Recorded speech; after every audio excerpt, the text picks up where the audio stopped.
पाकिस्तान और सऊदी अरब में इक्तिसादी ताउन का फ्रेमवर्क शुरू करने पर इत्तफाक। तरजीही शोबों में तवानाई, सनत, कानकुनी, इंफॉर्मेशन टेक्नोलॉजी, ज़राअत और ग़ज़ाई तहफ़्फ़ुज़ शामिल।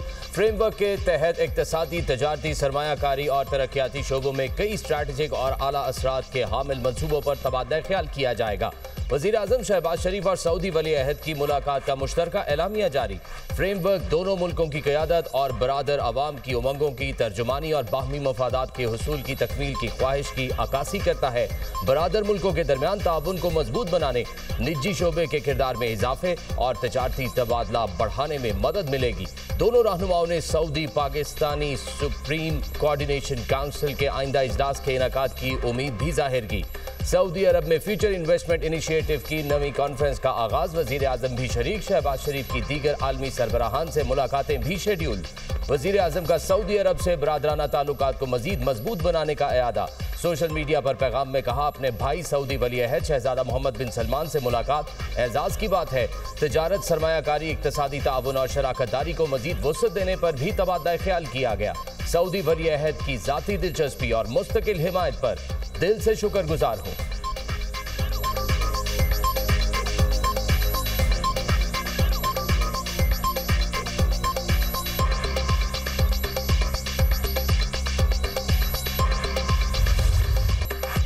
फील्ड मार्शल सैयद आसिम मुनीर का मिस्र, उर्दन और सऊदी अरब का तारीखी दौरा कामयाब मिलिट्री डिप्लोमेसी की शानदार मिसाल करार।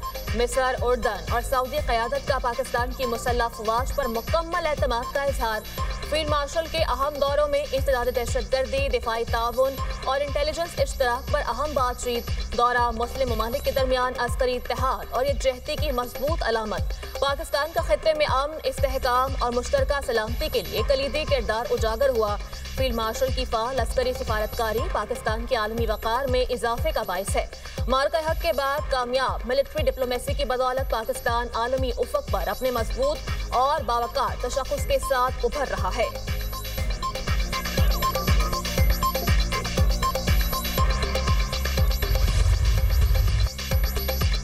इस्तांबुल में पाकिस्तान और अफगान तालिबान के दरमियान मुज़ाकरात दोबारा शुरू। मुज़ाकरात का ये दौर मुसालहतकारों की दरख्वास्त पर दोबारा शुरू हुआ।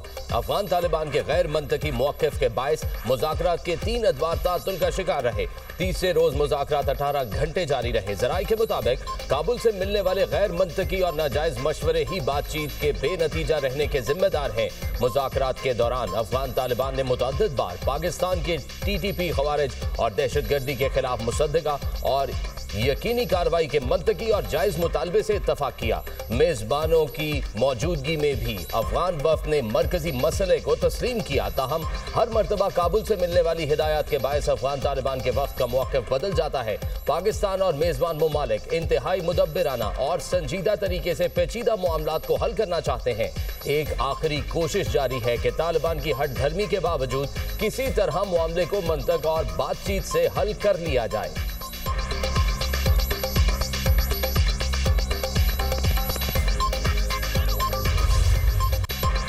वज़ीर आज़म आज़ाद कश्मीर इस्तीफा देंगे या तहरीके अदम एतमाद लाई जाएगी, फैसला जल्द मुतवक्की। पीपल्स पार्टी का 36 अरकान की हिमायत हासिल होने का दावा। 52 के ऐवान में वज़ीर आज़म बनाने या हटाने के लिए 27 वोट दरकार। कानून साज असम्बली का इजलास किसी भी वक्त तलब किए जाने का इम्कान। वज़ीर आज़म के लिए पीपल्स पार्टी की तरफ से चौधरी यासीन और लतीफ़ अकबर के नाम ज़ेर गौर। वज़ीर आज़म आज़ाद कश्मीर चौधरी अनवारुल हक का इस्तीफा देने से इनकार। कहते हैं किसी के पास नंबर्स पूरे हैं तो अदम एतमाद ले आए, सामना करूंगा।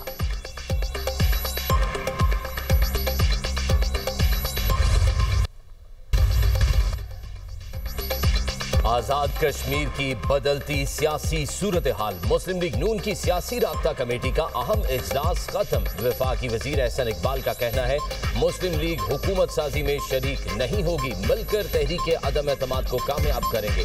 उम्मीद है आने वाली हुकूमत जल्द अज जल्द आज़ादाना मुनसिफाना इंतखाबात कराएगी। एक फरीक हुकूमत साजी करता है तो दूसरा अपोजिशन में किरदार अदा करेगा। पाकिस्तान मुस्लिम लीग नून तहरीक अदम एतमाद में शरीक होगी और इसके साथ साथ ये भी हमारा फ़ैसला है कि हम तहरीक अदम एतमाद की कामयाबी के बाद हुकूमत साजी में शरीक नहीं होंगे। हम हमेशा कश्मीर के अवाम के साथ खड़े रहेंगे और हमारा ये मुतालबा भी होगा कि जो नई हुकूमत आएगी वो जल्द अज जल्द आज़ादाना और मुनसिफाना इंतखाबात करवाएगी। अमेरिकी सदर डोनाल्ड ट्रंप का एक बार फिर पाक भारत जंग का तस्करा। कहा पाक भारत जंग में 7 तैयारे तबाह हुए। मैंने कहा जंग की तो कोई तजारत नहीं करेंगे। फील्ड मार्शल सैयद आसिम मुनीर और भारतीय वज़ीर-ए-आज़म से बात हुई। मैंने 8 माह में 8 जंगें रुकवाई। मलेशिया में भी 2 ममालिक के दरमियान जंग बंदी मुआहिदा करवाया। अमरीकी सदर का जापान में अमरीकी फौजी अड्डे का दौरा। जापान के लिए अमरीकी मिसाइल्स की पहली खेप की मंजूरी दे दी। फौजियों से खिताब में कहा अमरीका और जापान के ताल्लुकात इलाकाई अमन और सलामती के लिए अहम है। अमरीकी मिसाइल जापान के F-35 जंगी तैयारों में इस्तेमाल होंगे। हमारे इक़्तिदार में अमरीका एक बार फिर अजीम बन रहा है। अमरीकी सदर और जापानी वज़ीर-ए-आज़म ने नायाब और अहम मादनियात की फराहमी के मुआहदे पर दस्तखत कर दिए। जापान की पहली खातून वज़ीर-ए-आज़म भी ट्रंप की अमन काविशों की मोतरफ। सनाए ताकीची की जानिब से ट्रंप के लिए नोबेल इनाम की हिमायत का ऐलान मुतवक्के।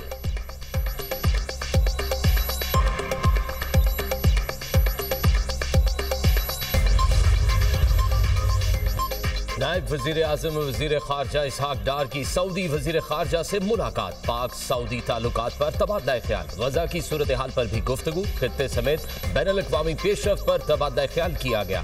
अक़वाम मुत्तहिदा समेत कसीरुल जहती फोरम्स पर ताउन के लिए मुश्तरका अज़्म का इआदा। पाक सऊदी कसीरुल जहती शराकत दारी को मज़ीद गहरा करने पर इत्तफ़ाक़ किया गया। इसहाक डार ने फ्यूचर इन्वेस्टमेंट इनिशिएटिव फोरम की कामयाब मेज़बानी पर मुबारकबाद भी दी। वज़ीर ख़ारजा इसहाक डार और तुर्क वज़ीर ख़ारजा के दरमियान टेलीफोनिक राब्ता। गजा की बदलती हुई सूरत हाल पर बातचीत। वज़ीर ख़ारजा ने फ़लस्तीन में देरपा अमन के हुसूल के इक़दामात पर तबादला ख्याल किया।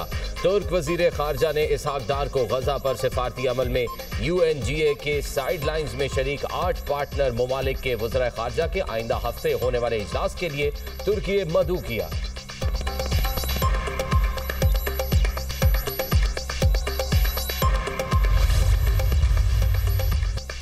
वज़ीर दाखिला मोहसिन नकवी की तेहरान में ईरानी सदर मसूद पज़ेश्कियान से मुलाकात।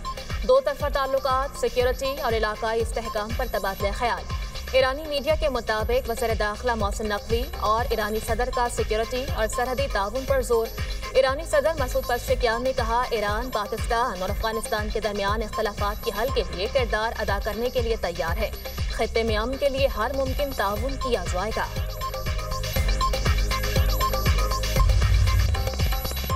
रवा माली साल पाकिस्तान की मुआशी शरह नमू 3% रहने का इम्कान। अगले साल मुआशी तरक्की बढ़कर 3.4% तक जाने की पेशगोई। रवा माली साल महंगाई की शरह 7.2% रहने की तवक्को। आइंदा माली साल में महंगाई की शरह 6.8% रहने का तखमीना। गुर्बत की शरह 21.5% रहने का इम्कान। आलमी बैंक ने पाकिस्तान बारे डेवलपमेंट आउटलुक रिपोर्ट जारी कर दी। वर्ल्ड बैंक के मुताबिक मुआशी तरक्की की मौजूदा रफ्तार गुर्बत में कमी के लिए नाकाफी है। पाकिस्तान में सालाना 16 लाख नौजवान रोजगार के हुसूल के लिए मार्केट में आ रहे हैं। रोजगार के मौके पैदा करने के लिए बरामदात में इजाफा जरूरी करार। रेवेन्यू में इजाफा, सरमायाकारी और कारोबार के लिए साजगार माहौल का मुतालबा। एक्सचेंज रेट और सरकारी शोबे में इस्लाहात, बरामदात बढ़ाने पर जोर।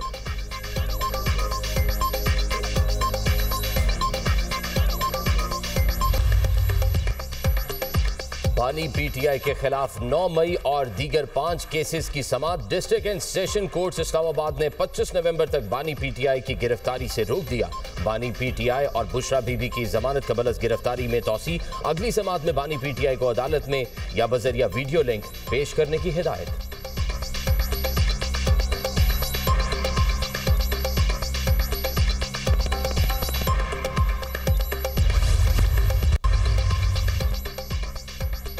रिश्वत लेने का मुकदमा। NCCIA के अफसरान का जिस्मानी रिमांड मंजूर। जुडिशल मजिस्ट्रेट ने महफूज किया गया फैसला सुना दिया। अदालत ने एडिशनल डायरेक्टर सरफराज चौधरी समेत दीगर तमाम मुल्जिमान का जिस्मानी रिमांड मंजूर कर लिया।